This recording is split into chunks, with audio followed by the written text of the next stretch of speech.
Well, this morning I want to share just for a few moments on this wonderful passage from Matthew's Gospel. Ian did a wonderful job last week at opening up the first verses of chapter 5. We know it as the Sermon on the Mount or the Beatitudes.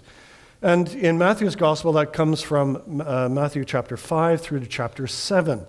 And this morning I have the opportunity to expound just for a few moments on the next verses in Jesus' sermon to the people who gathered around what we know as Capernaum by the Sea of Galilee.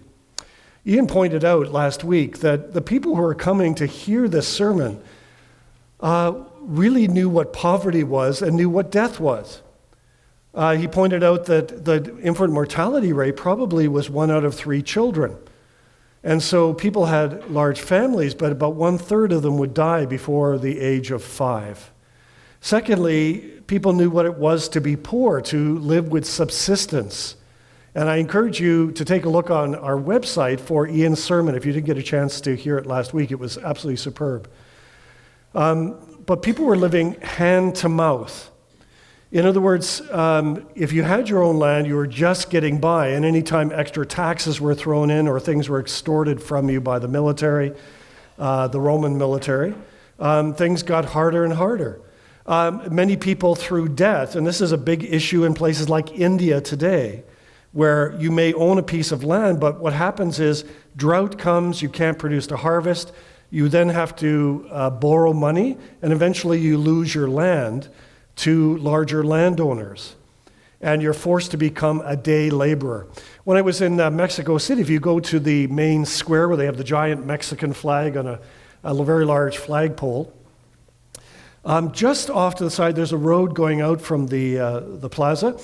And I noticed a number of people, men were standing there with toolboxes signifying what they did. If you were an electrician, you had a toolbox with those kind of tools. If you're a plumber, you had a toolbox with others.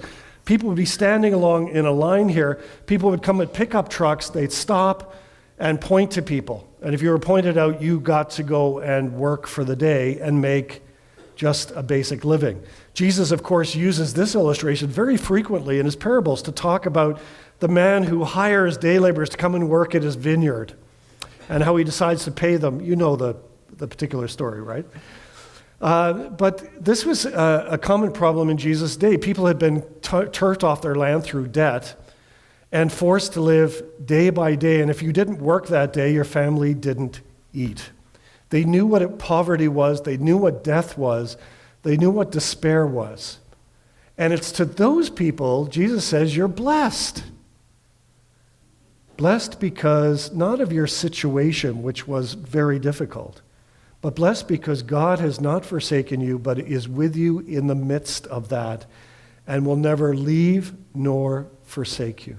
And though we walk through the valley of the shadow of death, we'll fear no evil, for thy rod and thy staff comfort and protect me. It's to those people that Jesus also says, by the way, not only you're blessed, but you're called to be salt and light in the place where you are. Now, in Jesus' time, salt was often collected from the Dead Sea area. It's still produced today. Some of you may even have got Dead Sea mud, which is supposed to make your skin feel beautiful and supple. Doesn't it work on mine?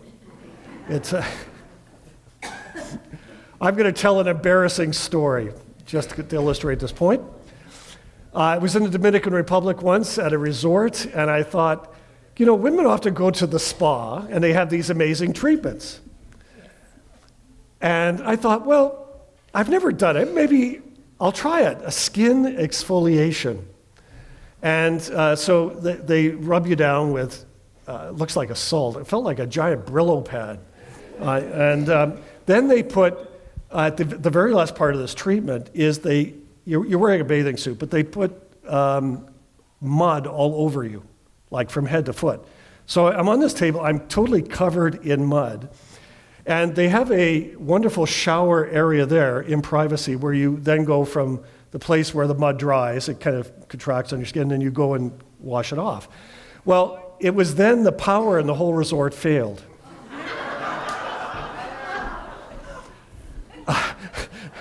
And the spa attendant said, I'm sorry, but without power, we don't have showers.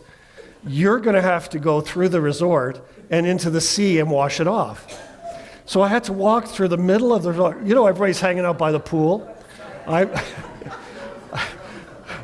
this big, formerly white guy walking through the resort into the ocean, and no, it felt really good. So I understand why women love the spa thing. But the Dead Sea today produces those kind of products. But in Jesus' time, it also produced salt. But the salt was not pure salt. So the table salt you have today, and in fact, on your table, when you have salt, pepper, and sugar, you have three of the most valuable commodities ever produced. You're eating what kings and queens in the past would have paid a fortune to have on your table for breakfast. But the salt that they produced had impurities in it. And that's why Jesus said, unlike our modern table salt today, which is stable and doesn't lose its saltiness, that their salt, because of the impurities, actually could become useless and be thrown out. And Jesus says, you're meant to be salt in the place where you are. Salt for the kingdom of God. Now, what does salt do? Salt gives taste. On one of the first mission teams I led from St. Paul's, we went to a place called Monkey River in Belize. Now, this village is located on a river, and it does have monkeys, very appropriately named. And we were billeted out for meals to various families in the community. Now, I happened to end up with a couple of other people at a wonderful lady's home, and this particular lady loved fried Spam. Every day for a week, fried Spam. Now, the other people, we would get together as we're working on a school project and the church. We would get together and talk about, how was your meal last night? Well, the people who got together with the fishermen who brought in the lobster and the fish, we had lobster last night, and we had some grilled fish, freshly caught. There were other people who had the chicken. They had the kind of Belizean jerk chicken. In fact, I had to walk past the place where they were actually smoking it on the way to the House of Spam. Now, this lady and her family were absolutely amazing people, and I really appreciate her hospitality. But I gotta say, through the years, this lady had started putting salt on the Spam to flavor it. But by the time I got there, the salt level was encrusted on the fried Spam. It was just, I thought I was going to have a heart attack just leaving after one piece of Spam because your blood pressure, go way through the roof. And through the years, she'd gotten acclimatized to the salt taste and kept adding more and more and more salt to the place where, for me, it was really difficult to actually eat it. But because we were receiving gracious hospitality, I'm sitting there, oh, this is delicious. Father, forgive me, for we have sinned. I was tempted to say, this is the most interesting Spam I have ever had. But it gives you an illustration of a salt in proper proportion gives wonderful taste and flavor, doesn't it? We like to put it on our food. And in one sense, Jesus is saying, you as Christians are meant to give flavor and taste in a beautiful way to the place where you are. In your families, in your workplace, where you study, in your church, in the wider community. How do you be something that tastes good? Interesting. Have you ever thought about yourself in that way? How do other people experience you? Are you something that they really like being with and around, that you bring flavor in a positive way to your relationships? Interesting question. The second thing salt does is it preserves things. And salt is very tied to our Canadian history. You may or may not know, but the Grand Banks off Newfoundland were one of the major reasons people came from Europe to do initial fishing, and long before outside of Viking settlements and the Aboriginal communities, but long before Europeans settled, they actually went there to catch fish. They would smoke and salt it and take it back to the old world to sell, because people very often ate fish on Fridays. And it was a key part of the actual exploration by Europe of the North American continent.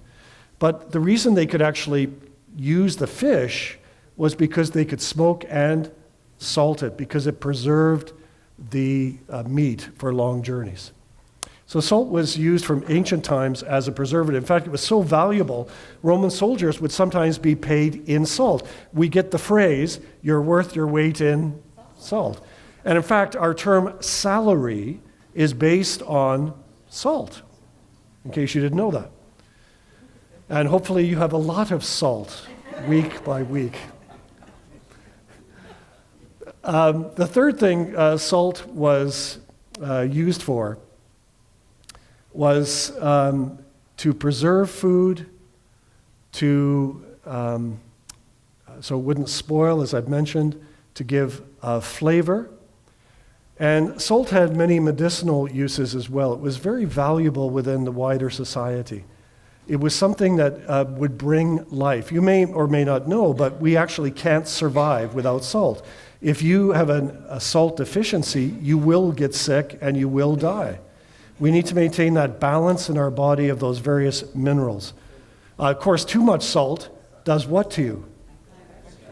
Yeah, hypertension. And in fact, some of you need probably to watch your salt content, right? Your doctor says, no, be careful.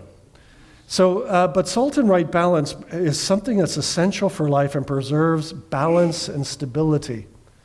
Had all of those attributes. And so when Jesus says to the people who are, in some senses, the least likely candidates to be all of these things, because they've been suffering, death, poverty, hardship, and some of them were probably asking in the midst of all of this, God, where are you? And Jesus says, you're blessed because God is with you and will not forsake you. And more than that, because of that relationship, you are going to be empowered to be salt and light in the world and the communities where you are, even in spite of the poverty and the death and the hardship. Do you see the connection here? It's very important. Following Jesus does not mean that you're always going to be blessed, that you're not going to encounter difficult times or hardships. That's not what the gospel says. Following Jesus, yes, does bring blessedness in all sorts of ways, but the deepest blessedness is in knowing that whatever comes your way, God will never leave nor forsake you because he loves you. So my sisters and brothers, how do you be salt and light where God has placed you?